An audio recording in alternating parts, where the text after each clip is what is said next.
저는 변함없이 성령의 각별하신 역사가 여러분의 마음을 다루시고 만지시고 열어주셔서 말씀의 특별한 은혜를 여러분들 우리 모두가 체험하고 받을 수 있게 되기를 주님의 이름으로 축복드립니다. 우리가 어떤 일을 할 때, 무엇을 할 때 항상 핵심을 아는 게 중요합니다. 핵심을 아는 게 중요해요. 여러분, 믿음의 핵심, 교회 생활의 핵심이 여러분 뭐라 생각하십니까? 여러분, 믿음의 핵심, 교회 생활의 핵심은 사람도 아니고 교회당도 아니고 친교도 아니고 바로 예수 그리스도십니다. 그리스도. 다른 것을 잘 알고 세상에서 성공하고 다른 일을 잘 하는데 예수님을 모르면 그게 비극인 거예요. 그게 비극인 것입니다. 힘들게 세상을 떠나 여러분 출애굽 기억하시죠? 우리의 예배는 출애굽의 행위라고. 세상을 떠나는 훈련을 통해서 이 예배당에 와서 여러분이 고작 사람들만 만나고 가신다면 그것보다 더 큰 비극입니다. 여러분의 집에 돌아가는 차 안에서 할 이야기가 사람 얘기밖에 없다면 그것 또한 비극인 것입니다. 여러분들이 교회당에 오는 건 예수님을 만나는 것입니다. 예수님을 만나러 오는 것이에요. 그렇기에 믿음의 주제, 신앙의 주제는 예수 그리스도신 거예요. 그게 히브리서 기자가 그토록 지루하게, 아니 장황하게, 아니 집요하리만큼 obsessive하게 히브리서를 통해서 밝혀주고 싶은 게 뭐냐? 바로 이 예수 그리스도신 거예요. 히브리 공동체 지체들이 고난스러운 현실을 믿음으로 잘 지나가기 위해서 히브리서 기자가 너에게 더 많은 물질을 줄게, 건강을 줄게, 재물을 줄게가 아니라 우리가 믿는 예수 그리스도가 어떻게 선지자들 중에 선지자시며 천사보다 뛰어나시며 모세보다 뛰어나신 하나님의 아들이시냐, 이걸 말하고 싶은 거예요. 특별히 우리가 보고 있는 이제 7장부터 10장까지는 그 히브리서 기자가 외치고 싶은 말은 그 천사보다 모세보다 선지자보다 뛰어나신 예수 그리스도로 말미암아 받은 우리의 구원이 얼마나 확실하냐, 이 구원의 확실성을 그가 선언하고 싶은 거예요. 왜냐하면 이 예수님이 바로 죄인된 인간을 중보하여 하나님의 보좌 앞에 담대히 나아갈 수 있도록 중보하시는 대제사장이다. 이제 그 말을 해주고 있는 거예요. 그래서 우리는 지난 시간에 이 예수 그리스도가 이 인간의 혈통을 따른 아브라함 안에서 태어난 인간의 혈통을 따르는 레위 자손의 반차를 쫓는 게 아니라 히브리서 기자가 7장 2절 후반부에서 3절에서 선언한 것처럼 의의 왕이요 다음은 살렘 왕이니 그는 곧 평강의 왕이요 아버지도 없고 어머니도 없고 족보도 없고 시작한 날도 없고 생명의 끝도 없어 하나님의 아들과 닮아서 항상 제사장으로 있는 멜기세덱의 반차를 쫓는 분이시다. 그래서 그분이 얼마나 우리에게 뛰어난 제사장인가를 선언해 주신 거예요. 그 위대한 예수 그리스도가 여러분과 저의 구원의 보증자, a guarantor. He guarantees your and my salvation. 우리의 구원을 보증해 주신다는 거예요. 여러분 22절이죠. 이와 같이 예수는 더 좋은 언약의 보증이 되셨다. 더 좋은 언약. 그렇기에 우리가 구원의 확신을 가지고 살아간다는 것, 나의 믿는 믿음에 대한 행위의 믿음적 행위에 대한 확신이 아닌 거예요. 나는 확실하게 믿는다, 이걸 믿는 게 아니라 구원의 확신을 갖는다는 건 나를 구원하신 예수 그리스도가 얼마나 뛰어난 분인가를 아는 거예요. 그게 구원의 확신이에요. 그게 왜냐하면 그 예수가 우리의 보증이기 때문에 그래요. 오늘 히브리서 기자가 그런데 그 예수 그리스도가 어떻게 우리와 맺으신 언약이 더 좋은 언약이냐, 더 좋은 언약이냐, 우리로 하여금 더 간절하게 예수를 바라볼 수 있도록 그분이 어떻게 좋으냐, how is his promise better or the best. 어떻게 그의 언약이 더 좋은 것인가. 그래서 그 더 좋은 면을 우리에게 소개해 줌으로 말미암아 더욱더 주님의 백성으로 주님을 바라보게 하려는 거예요. 여러분, 그러면 도대체 이 언약이 뭐냐? 우리는 먼저 언약의 내용을 알아야 되겠죠. 언약의 내용을 이제 구약에서는 이렇게 말해요. 나는 너의 하나님이 되고 너희는 나의 백성이 된다. 그게 언약의 내용이에요. That's a very content, a promise, covenant. 언약의 내용이 그거예요. 그런데 그러면 구약에서도 그게 언약이고 오늘 신약에서도 그게 언약이라면 도대체 왜 구약의 언약과 신약의 언약이 어떻게 다른가? 왜 신약의 언약이 새롭냐? Why is it new? The newness. 그게 무슨 뜻이냐? 우리는 예레미야를 통해서 이 새로움에 대해서 교훈받았어요. 그래서 예레미야 31장을 보면 이제 이렇게 예레미야가 새 언약을 우리로 바라보게 하는데 이렇게 말해요. 여호와의 말씀이니라 보라 날이 이르리니 내가 이스라엘 집과 유다 집에 새 언약을 맺으리라. 이 언약은 내가 그들의 조상들의 손을 잡고 애굽 땅에서 인도하여 나던 날에 맺은 것과 같지 아니할 것은 내가 그들의 남편이 되었어도 그들이 내 언약을 깨뜨렸습니다. 여호와의 말씀입니다. 그러나 그날 후에 내가 이스라엘 집과 맺을 언약은 이러하니, 자 같이 한번 읽어볼까요? 곧 내가 나의 법을 그들의 속에 두며 그들의 마음에 기록하여 나는 그들의 하나님이 되고 그들은 내 백성이 될 것이다. 여러분 보이세요? It's not the promise that changed. promise가 바뀐 게 아니에요. 약속이 바뀐 게 아니라 그 약속을 성취하는 방법이 바뀌었어요.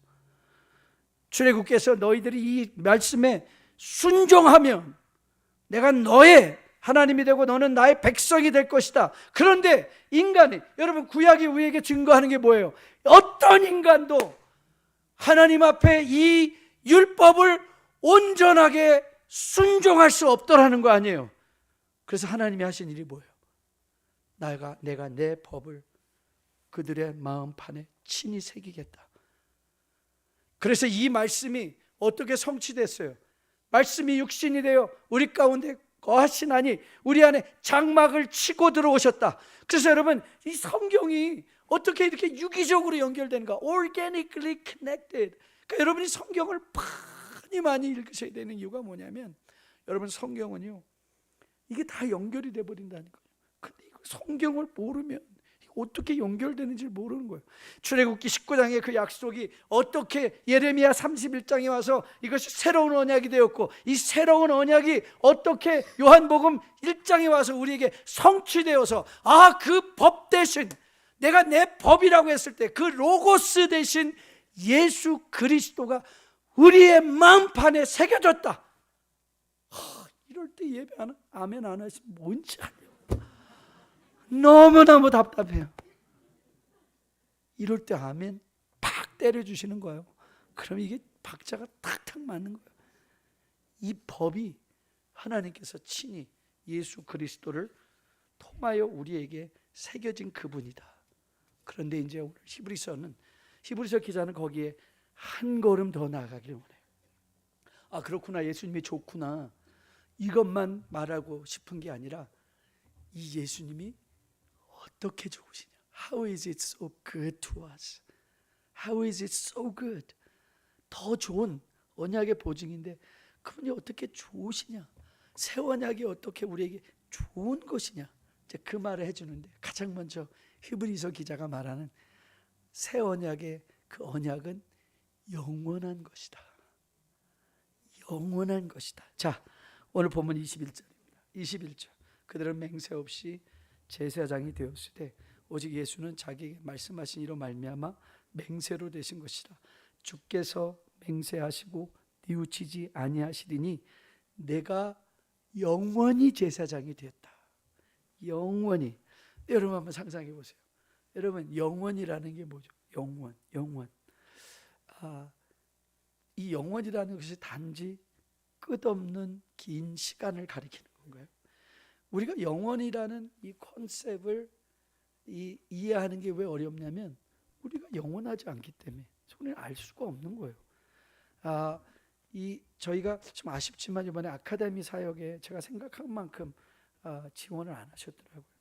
우리 가을 학기, 봄 학기엔 더 많이 하셨으면 참 좋겠는데, 저희가 이제 신학 클래스가 하나 있는데 거기서 모든 신학이나 하나님을 아는 지식의 출발점이 뭐냐?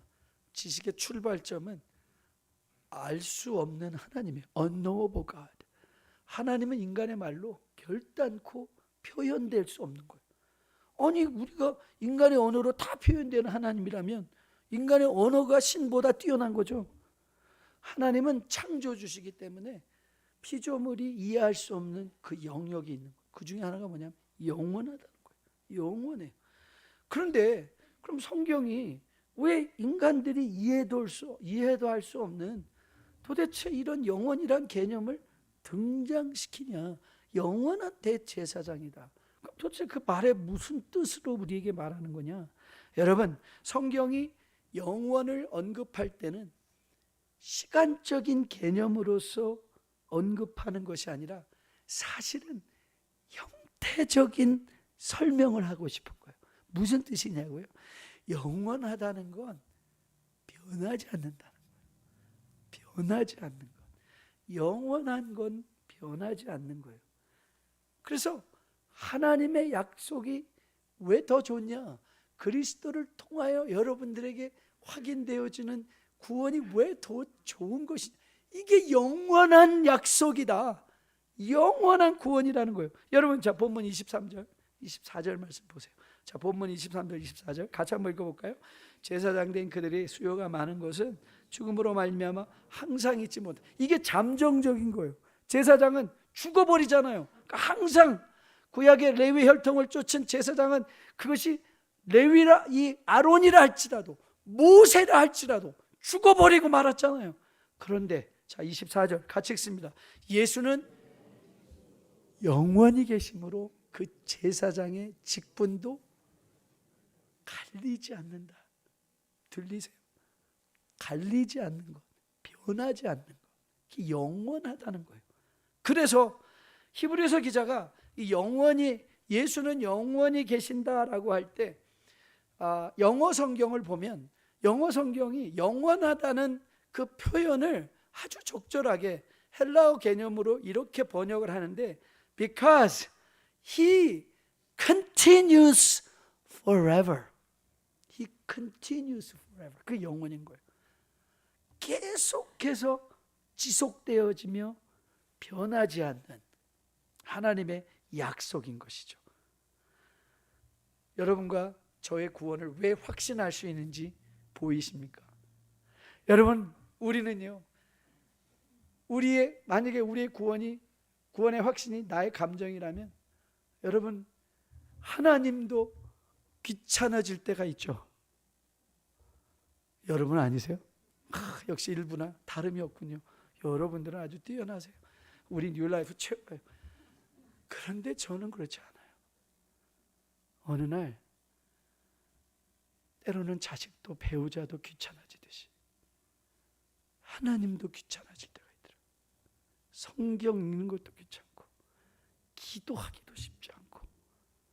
만일 우리의 구원의 확신이 우리 안에 있는 감정이라면 그럼 우리는 구원 받았다 못 받았다 하는 거예요. 하지만 우리가 그런 로우한 날, 아주 그런 절망된 날, 하나님이 귀찮게 여기지고 내가 믿는 행위에 대해서 의미가 아무것도 깨달아지지 않을 때도, 그때도 우리가 구원받은 하나님의 백성인 것은 예수 그리스도의 그 제사장 사역이 영원하기 때문에 그래요.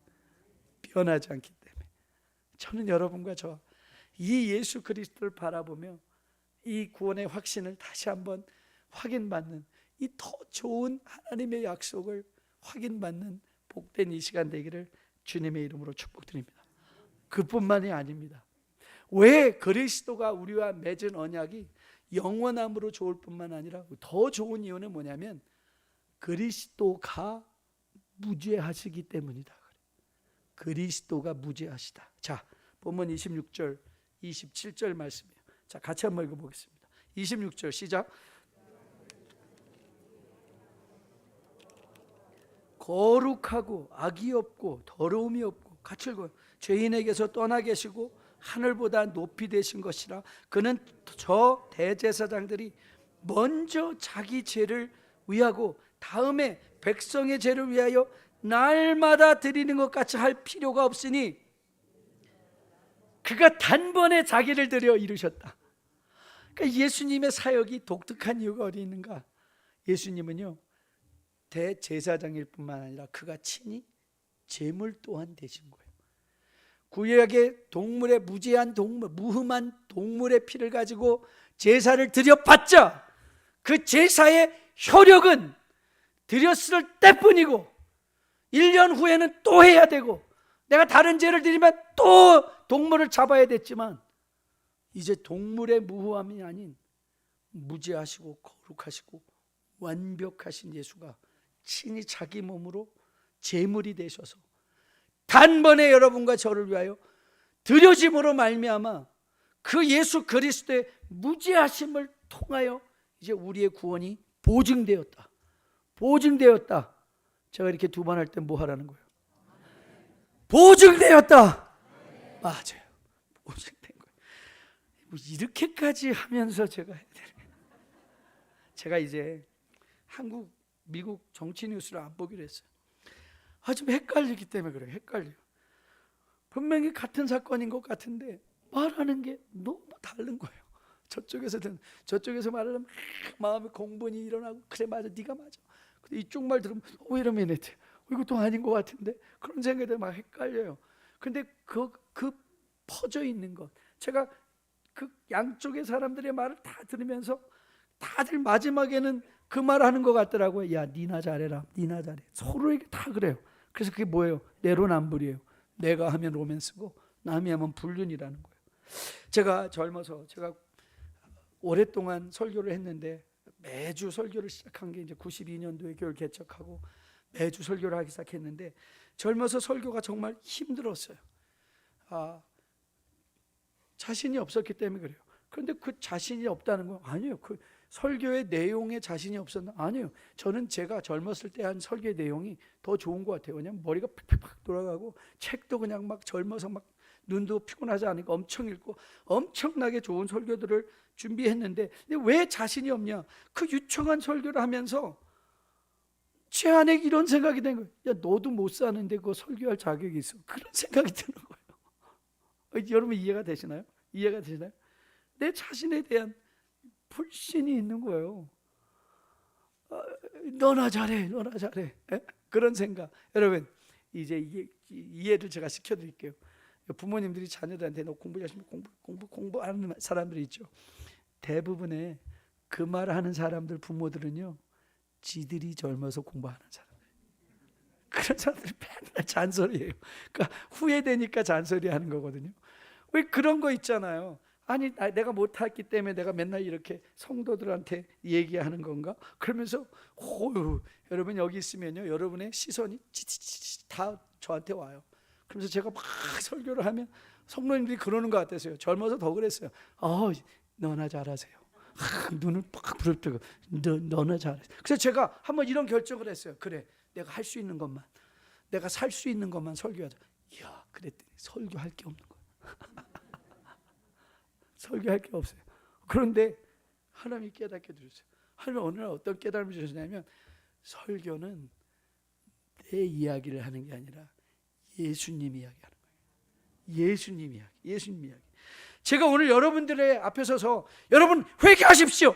여러분 잘 살아야 됩니다. 여러분 돌이키십시오. 라고 말할 수 있는 이유는 제가 잘 살고 제가 돌이켰기 때문이 아니라 우리를 권고하시는 그 예수 그리스도가 저는 그 예수 그리스도가 하신 일을 여러분께 선언함으로 말미암아 여러분이 돌이킬 힘이 있고 여러분이 제대로 살 힘이 있고 여러분들이 하나님 앞에 바로 설 수 있는 능력이 임해 있음을 선언하기 위한 거예요. 그러니까 예수 때문에 그 말을 하는 거예요. 그분이 우리에게 속죄의 제물이 되어주시고 단번에 드려지셨으므로 그래서 우리는 우리의 구원에 보증을 받는 거예요. 여러분 요거는 기억만 하세요. 지금 어려운 주제인데 미국은 안 그러지만 한국에서 이것 때문에 엄청난 신학적인 논쟁이, 이건 굉장히 기본적인 건데 왜 논쟁이 붙었는지 모르겠어요. 여러분, 여러분과 저가 세상에 살아가면서 반복되는 실수에도 불구하고 우리가 왜 다시 시작할 수 있느냐?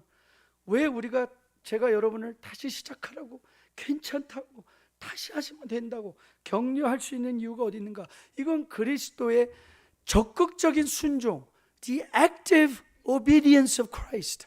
이 적극적인 순종 때문에 그래요. 이 적극적인 순종하신 예수 그리스도가 모든 삶에서 조금도 흠이 없는 예수가 이 소극적인 순종, the passive obedience, 그가 십자가에 달려 죽어주셨다는 거예요. 그런데 이 적극적인 순종이 왜 중요하냐?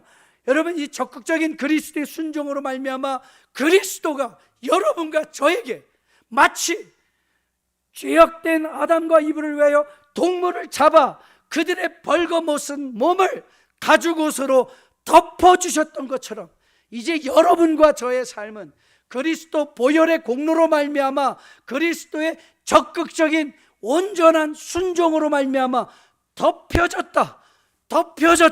이거를 우리는 그리스도로 의의 옷을 입었다.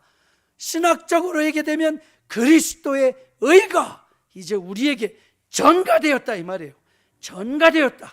우리가 이제 하나님 앞에 설 때 하나님은 오늘도 들쑥날쑥, 오늘도 이리 삐죽 저리 삐지고, 오늘도 내 마음속에서 이거에 대한 유혹을 받고 올 교회 갈까 말까, 이거 할까 말까, 들을까 말까, 맨날 요동하는 마음속에서 곧 빠지고 살 때가 많은 우리들을 왜 하나님이 의롭다 하시는가?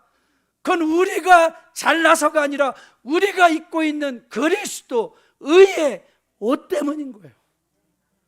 그런데 그 그리스도의 의의 옷이 영원한 것, 그리고 하나도 결점이 없는 무지한 거룩한 옷이라는 거예요. 그래서 우리는 의로움을 시도할 수 있어요. 여러분이 정직함을 시도할 수 있어요. 남에게 손해받는 걸 기꺼이 두려워하지 않고 손해 볼 수 있는 거예요. 남의 자리 밑으로 들어갈 수 있는 거예요.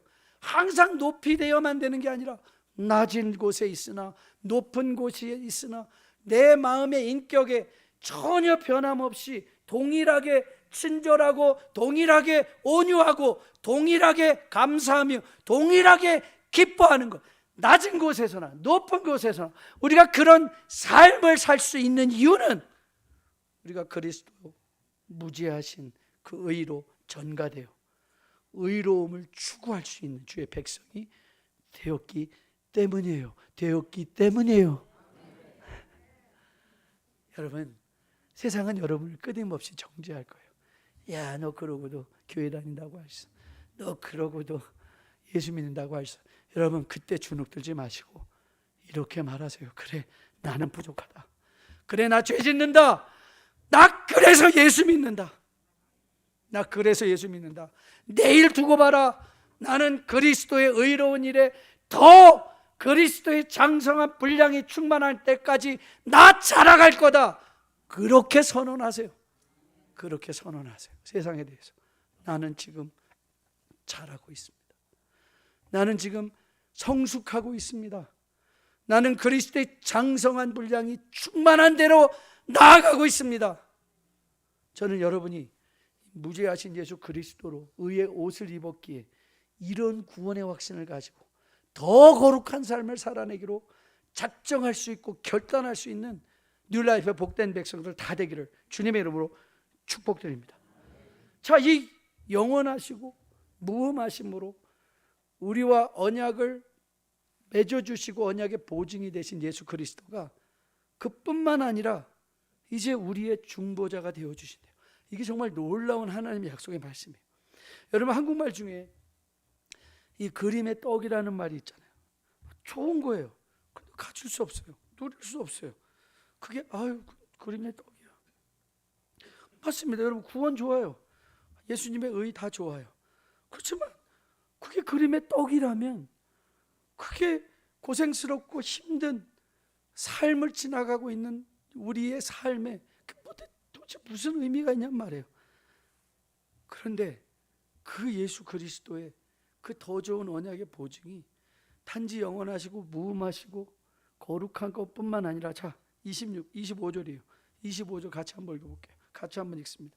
그러므로 자기를 힘입어 하나님께 나아가는 자들은 온전히 구원하실 수 있으니 이는 그가 항상 살아계셔서 그들을 위하여 간구하느니라. 여러분, 우리가 믿는 예수님은요, 지금도 여러분과 저를 위하여 일하고 계신 예수님, 여러분과 저를 위하여 오늘도 간구해주고 계신 예수님, 우리의 관심을 가지고 우리를 지켜보고 계신 예수님. 그래서 이 히브리서의 이 말을 바울은 로마서에서 이렇게 말하는 거예요. 아무리 읽고 아무리 반복해도 부족함이 없는 그 귀한 말씀의 보물, 로마서 8장이에요. 로마서 8장 26절 27절, 이와 같이 성령도 우리의 연약함을 도우시나니 우리는 마땅히 기도할 바를 알지 못하나 오직 성령이 말할 수 없는 탄식으로 우리를 위하여 친히 간구하시느니라. 마음을 살피시는 이가 성령의 생각을 아시나니 이는 성령이 하나님의 뜻대로 성도를 위하여 간구하신다. 그러니까 여러분, 우리만 하나님을 믿는 게 아니라 하나님이 우리도, 그러니까 우리의 믿음의 행위는 일방적인 게 아니에요. 하나님 무조건 우리보다 믿어라 믿어라 하는 게 아니라 하나님 우리에게 믿어라 믿어라 하는 만큼 우리의 마음을 살펴보시고 우리의 마음을 살피시고 우리의 연약한 마음을 위하여 기도해 주시고 우리와 함께 해주시는 그 하나님이시란 말이에요. 그래서 우리가 예수님이 우리의 구원에 더 좋은 언약의 보증이 되시는 거예요. 그래서 우리는 이 선언을 아주 담대하게 바울과 함께 선언할 수 있게 돼요. 자, 로마서 8장인데요. 이거 교독할게요. 31절부터 이제 교독하는데 제가 31절 읽으면 여러분이 32절 읽으세요. 자, 제가 31절 먼저 읽습니다. 그런즉 이 일에 대하여 우리가 무슨 말하리요? 만일 하나님이 우리를 위하시면 누가 우리를 대적하리요? 우리 모든 사람을 위하여 내주시니까 어찌 그 아들과 함께 모든 것을 우리에게 주시지 아니하겠느냐? 누가 능히 하나님께서 택하신 자들을 고발하리요? 의롭다 하신 이는 하나님이시니 죽으실 뿐 아니라 다시 살아나신 이는 그리스도 예수시니 하나님의 우편에 계신 자요 우리를 위하여 간구하시는 자시니라. 누가 우리를 그리스도의 사랑에서 끊으리요? 환난이나 곤고나 박해나 기근이나 적신이나 위험이나 칼이랴. 우리가 종일주를 위하여 죽임을 당하게 되며 도살당할 양같이 여김을 받았나이다 함과 같으니라. 37절 같이 읽습니다. 그러나 이 모든 일에 우리가 넉넉히 이기느니라. 여러분, 우리가 이길 거예요. 왜냐하면 우리에게 의로운 옷 입혀주신 그 예수 그리스도가 우리가 싸워내서 쟁취하는 구원이 아니라 그리스도께서 이미 십자가에서 쟁취해 주신 그 놀라운 구원을 세상 끝날까지 우리로 하여금 그 구원을 누리게 하기 위하여 오늘도 여러분과 저를 위하여 일하고 계신 하나님, 오늘도 여러분과 저를 위하여 이 세상 속에서 이 예배를 배설케 하시며 이 예배 가운데 여러분을 동참케 하셔서 하나님의 말씀을 듣게 하시고 성찬에 복된 보여지는 말씀으로 나가게 하시는 그 하나님, 그래서 우리가 넉넉히 이기는 거예요. 그래서 이제 38절부터 우리 39절 같이 읽습니다. 로마서 8장 38절. 내가 확신하노니 사망이나 생명이나 천사들이나 권세자들이나 현재일이나 장래일이나 능력이나 높음이나 깊음이나 다른 어떤 피조물이라도 우리를 우리 주 예수 그리스도 예수 안에 있는 하나님의 사랑에서 끊을 수 없느니라. 저는 너무도 부족한 인간이기에 여러분이 사랑스러울 때도 거의 대부분이지만 밉살 맞을 때도 얼마나 많은지. 그런데 여러분, 이런 인간과는 달리 하나님은 영원히 여러분의 편이신 거예요. 영원히 여러분의 편. 환난이나 기근이나 적신이나 위험이나 칼, 어떤 것이라도 우리를 그 사랑에서 끊을 수 없고, 우리가 만일 견디지 못할 그 상황이 되면 하나님은 피할 길을 열어주신 하나님, 피할 길을 열어주신 하나님. 그게 고린도전서 10장 13절 말씀이에요. 같이 한번 읽어볼까요? 사람이 감당할 시험 밖에는 너희가 당한 것이 없나니 오직 하나님은 미쁘사 너희가 감당하지 못할 시험 당함을 허락하지 아니하시고 시험 당할 즈음에 또한 피할 길을 내사 너희로 능히 감당하게 하시는. 사랑하는 성도 여러분, 오늘 힘들고 어려운 가운데 있는 분 계십니까? 여러분 그거 아세요? 하나님은 크게 여러분이 당할 만한 실력이 있기 때문에 허락하신 거예요. 당할 만한 실력이 있어요. 그리고 여러분 우리가 눈을 들어 바라보면 하나님께서 피할 길을, 그것이 내가 감당하지 못할 것이라면 반드시 피할 길을 주실 거예요. 그러니까는 절망에 함몰되셔는 안 돼요. 인생의 불평과 원망으로 여러분의 시간을 보내셔는 안 돼요. 오히려 하나님 이 고난을 당할 만한 넉넉한 힘을 주셨기에, 하나님이 이런 성공을 감당할 만한 넉넉한 힘을 주셨기에, 하나님이 주신 물질도 하나님의 것이요 건강도 하나님의 것이요, 그래서 나는 교만하지 않고 내 인생 나만 위해서 사는 게 아니라 하나님을 위해서 살 수 있는 그런 인생으로 설 수 있고, 절망의 음침한 사망의 골짜기에서도 우리가 해를 두려워하지 않을 것, 주의 지팡이가 나를 안위하고 계시기 때문인 거예요. 이 확신이 저는 여러분께 있기를 주님의 이름으로 축복드립니다. 오늘 성찬 예배로 드리는 날입니다. 하나님이 우리 편임을 가장 강력하게 보여지는 하나님의 말씀이 성찬이에요. 여러분이 듣는 것으로 부족할까 봐 하나님은 마지막 이 땅을 떠나시기 전에 제자들을 모아 성찬을 준비하시고 이렇게 말씀하셨어요. 마태복음 26장. 그들이 먹을 때에 예수께서 떡을 가지사 축복하시고 떼어 제자들에게 주시며 이르시되 받아서 먹으라, 이것은 내 몸이라 하시고, 또 잔을 가지사 감사기도 하시고 그들에게 주시며 이르시되 너희가 다 이것을 마시라, 이것은 죄 사함을 얻게 하려고 많은 사람을 위하여 흘리는 나의 피 곧 언약의 피다. 이것은 내 몸이다, 이것은 나의 피 곧 언약의 피다. 이게 성찬의 메시지예요. 이 말은 돌려 말하면 I am on your side. 나는 네 편이야. 너는 한 번도 혼자 있는 적이 없어. 여러분 가장 힘들고 어려울 때도 거기에 하나님이 안 계신 게 아니에요. 금요일날 우리 성도들과 함께 나눴어요. 여러분 욥기를 묵상해서 볼 때 욥기의 갈등이 뭐였어요? 그가 가장 힘들고 어려운 일을 지날 때 욥이 하나님께 원망하고 불평했던 건 왜 내가 이런 고통을 당하냐가 아니었어요. 왜 하나님 어디 계세요? 왜 나한테 말 안 해주세요? 나한테 관심이 없으신 거예요. 그런데 우리는 욥을 통해서 알 수 있잖아요. 하나님은 그때 욥만 바라보고 계셨다는 거예요. 욥만, 이게 내 욥이야. 천사들한테 사단에게 자랑하며 이게 내 욥이야. 여러분과 저는 하나님의 관심 밖에서 한 번도 벗어난 적이 없어요. 그리고 하나님은 오늘 그걸 확인해 주세요. 이건 그리스도 예수의 몸이야, 그리스도 예수의 피야. 이걸 먹고 마심으로 내가 이 땅에서 살아가는 그 삶의 자신감을 회복해봐. 내가 그 예수 그리스도의 몸과 피를 의지해서 세상에 대한 당당함을 회복해봐. 그 예수 그리스도의 몸과 피를 내가 먹고 마셨기에 세상에서 한없이 낮아져도 비굴해지지 않고 한없이 높아져도 교만해지지 않는 복된 주의 백성의 삶을 살아내봐. 그 권면하시는 손길이에요. 전 여러분이 이 메시지를 성찬을 통해서 꼭 받을 수 있게 되었으면 좋겠습니다. 오늘 찬양하면서 우리의 마음을 한번 준비해 보려고 해요. 이 세상을 살아가는 동안에 나의 힘을 의지할 수 없으니 기도하고 낙심하지 말 건 주께서 참 소망이 되신다.